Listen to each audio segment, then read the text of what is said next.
こんにちは、お絵かきとものづくりチャンネルです。今回の動画では緩衝材で作るノートパソコンのケースの作り方を紹介します。収納物にフィットして水や衝撃から守るケースを作りたいとき、緩衝材はおすすめです。留め具や縫い糸にこだわればシンプルなデザインにアクセントを効かせることもできます。加工しやすくノートパソコン以外にも使用できる素材なので、ぜひ多くの方とシェアできればと思います。それでは始めていきましょう。まず素材について説明します。緩衝材は片面に気泡が露出しているものではなく、両面にシートがあるものを使用しましょう。片面だけのものでは強度がなく長く使い続けることができません。おすすめしたいのは気泡緩衝材屋さんから販売されているリユースカの高耐久エアキャップです。非常に丈夫な素材で強い力で引っ張ってみても破れることはなく、指で気泡を潰そうとしても並大抵の力では潰せません。もちろんハサミを使えば簡単にカットすることができます。留め具に使う玉紐の部分は市販品では樹脂製の文化鋲や封筒などに貼り付けるシールタイプのものなどがあります。自分で一から作成すれば好みのデザインにすることができます。今回は革のシートを使用しますが、プラスチックなどの樹脂のシートや厚紙などで作成することもできます。留め具にはその他にも革のシートを緩衝材に固定するカシメや留め具同士を結ぶ紐を用意します。加工に必要な工具を紹介していきましょう。緩衝材をカットする工具は一般的なハサミで十分です。もちろんカッターでも良いですが、緩衝材は気泡の向きが直線に並んでいるので、その向きを頼りに切り進めていけばまっすぐ切ることができます。留め具を自分で作る場合、シートを円形にカットする工具はハトメ抜きか円切りカッターを使用します。ハトメ抜きを使用する場合には、ハトメ抜きを叩くハンマーやハンマーで叩く際に素材の下に敷くゴム板なども必要になります。円切りカッターを使用する場合にはカッターマットも用意しましょう。また留め具の固定にはカシメを使用するので、カシメ打ちや打ち台も用意します。緩衝材を袋状に加工するとき、熱で溶かしてつなぎ合わせる場合はビニレードを使用します。縫い合わせる場合は針と糸を使用しましょう。ビニレードで緩衝材に熱を加えるときはセロファンのシートで緩衝材を保護します。セロファンは100円ショップなどに売られているもので十分です。ケースの構造を見てみましょう。ケースとなる緩衝材のパターンは非常にシンプルで、たった1枚の区形になります。この区形を折りたたみ、サイドをつなぎ合わせ、収納口の部分に留め具を取り付けます。図面を引いていきましょう。今回は MacBook Pro のケースを作成したいと思います。まず PC 本体のサイズを計測します。少しだけ余裕を持たせて作成するので、大まかな計測で構いません。MacBook Pro のサイズは奥行き 212mm、幅 304mm、厚さ 12.5mm になります。緩衝材のシートの奥行きは PC の奥行きに PC の厚み、緩衝材同士が結合する部分、さらに少し余裕を持たせた長さにします。PC の奥行きと厚みに 20mm 程度を加えるとちょうどいいサイズになります。緩衝材の幅は PC の幅両面分に PC の厚み両面分、さらに巻き込む蓋になる部分とわずかな余裕を加えた長さになります。素材の質によって異なるので、少し大きめにカットしてから実際に素材を当ててみて寸法を確認するといいでしょう。加工をしていきましょう。切りたい長さの部分にマスキングテープなどで印を入れます。緩衝材をハサミで裁断します。気泡の列に沿いながらまっすぐ切っていきましょう。切り取ったものがこちらになります。続いて留め具の素材を加工します。今回はこちらの白い革のシートを使いたいと思います。革のシートを円形に切り抜いていきましょう。ハトメ抜きを使用してカットする場合、留め具のリングの直径を 30mm にするのであれば 30mm のハトメ抜きを使用します。ゴム板の上に革のシートを乗せて、切り抜きたい部分にハトメ抜きを当て、ハンマーでハトメ抜きを叩きます。円切りカッターを使う場合はしっかりと針の部分を差し込み、円を描くように浅い切り込みを入れていき、徐々に深く切り進めていくときれいにカットすることができます。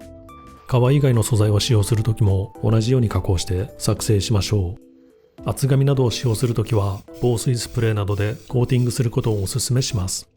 円形に切り抜いたら中央にカシメを通す穴を開けます。カシメは大サイズの片面カシメを使用します。両面カシメはメス側もオス側も頭が同じ丸みを帯びた形状をしていて、片面カシメはオス側の頭が平らになっています。好みのものを選択しましょう。カシメの足の長さを選択する目安は、カシメの足を素材の穴に差し込んだ時に、カシメの足にあるへこみの部分が素材の穴の出口と同じ位置に来るとちょうどいい長さと言えます。ただし、ハンマーで打ち付けると、へこみの位置よりも深く打ち付けることができるので、へこみの位置が2ミリほど飛び出していても問題ありません。緩衝材は2ミリ程度の厚みがあるものの、押さえつけると厚みがゼロに近くなります。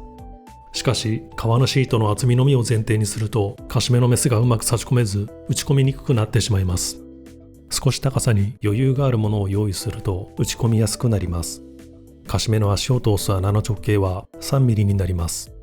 小さい円の穴開けは円切りカッターには不向きなので、3ミリのハトメ抜きで穴を開けます。穴を開ける工具は数種類のサイズがセットになったパンチキットなどもあります。紐を円形のシートの中心から少し離した位置に回し込みたいときは、薄いシートでリングを作り、今作成した円形のシートと緩衝材の間に入れ込みましょう。玉紐の結び方はいくつかありますが、最終的にどのように結んで留めるかを考慮して、このリングの有無を決めましょう。個人的には片方のリングに一度回して結ぶ留め方が好みなので、蓋側の方にのみリングを入れることにします。リングに使うシートの厚さは留め紐の太さよりも少し薄いものにします。紐の太さよりも厚いシートを使用すると、留め具が紐を十分に挟むことができなくなり、ほどけやすくなってしまいます。こちらもカットは15ミリ程度のハトメ抜きか円切りカッターを使用するといいでしょう。中央にはカシメの足を通す穴も開けます。今回は程よいサイズのレザーパッチシールが手元にあったので、こちらを使用することにします。カシメの足を通す小さい穴は緩衝材にも開けます。蓋になる部分は外側から 21.5 ミリのところに、もう片方の部分は外側から70ミリのところにしました。ケースの蓋の端が留め具と留め具の中央の位置に来る配置です。実際にカットした緩衝材を収納するものに当ててみて、細かく位置を確認しましょう。位置が決定したら緩衝材に穴を開けます。留め具と留め具を結ぶ紐をカットします。長さは300ミリ程度あれば十分です。素材を組み立てていきましょう。まず緩衝材に留め具を取り付けます。留め具のどちらか一方に紐を固定させます。蓋側でも袋側でも構いません。個人的には袋側につけ、蓋側の留め具を巻いてから袋側に戻って巻きつける形状が好みです。まず紐を緩衝材の穴にケースの内側になる方に3センチほど通します。さらにその穴にカシメの足の長い方をケースの内側になる面から入れます。ケースの外側になる面から円形に切り抜いたシートを入れて、カシメの足の短い方を差し込みましょう。カシメのオスの頭の部分をゴム板の上に乗せて、カシメのメスの頭の部分にカシメ打ちを当てて上からハンマーで叩きます。弱い力で叩きながら入り具合を確認し、徐々に強い力で打ち付けていきます。もう片方のリングがついた留め具も同じように取り付けましょう。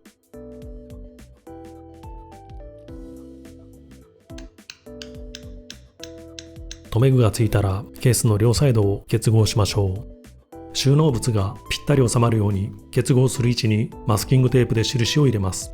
ビニレードを使用した結合の方法を紹介します。ビニレードは熱を加えて素材を溶かし、素材同士をつなぎ合わせます。緩衝材にビニレードを直接当ててしまうと、緩衝材が熱で溶けてちぎれてしまったり、溶けた部分がビニレードに付着してしまうので、緩衝材の上にセロファンを敷きましょう。セロファンのサイズはローラーが直接触れない程度にカバーできていれば十分です。カッターなどで適切な大きさに切り取り、マスキングテープか養生テープで動かないように固定しましょう。また、ビニレードを使用する際、傷んでも問題のない木材の板などを下敷きにしましょう。5分以上しっかり温めます。熱が十分でないと緩衝材を溶かすことができません。ローラーを回転させて熱を与えていきます。セロファンは熱に強いので、ビニレードで簡単に溶ける心配はありません。ゆっくり確実に熱を加えていきましょう。ビニレードを使わない場合は糸で縫い合わせていきます。糸の色は緩衝材の白色透明に馴染みながら程よい主張も感じられるグレーにしたいと思います。糸の長さは縫う距離プラス20センチ程度でカットします。布のようにチャコペンで線を引いたり、レザークラフトのようにあらかじめ穴を開けておくことは難しいので、マスキングテープなどで針を通す位置に印をつけておくといいでしょう。玉結びをします。人差し指に糸を一回りさせて、親指と人差し指で糸をねじり、つまんだままゆっくり糸を引っ張ります。針に糸を通します。針の穴を視線の正面になるように向けて糸を通します。糸通しなどがあると楽に通すことができます。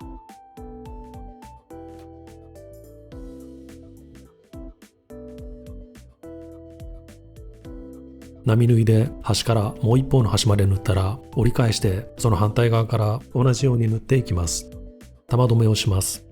糸を出したところに針を近づけて、出した部分の糸を3回ほど針に巻きつけます。巻いた部分をしっかり押さえながら針を通すように抜いていけば玉留めになります。完成しました。こちらの MacBook Pro のケースがビニレードで結合したもの、こちらの MacBook Air のケースが縫い合わせて結合したものになります。緩衝材の軽いイメージに真鍮製のカシメと厚みのある革製の玉紐が力強いアクセントになりました。今回の動画が良いと思った方はぜひグッドボタンを、気になった方はチャンネル登録をよろしくお願いいたします。それではまたお会いしましょう。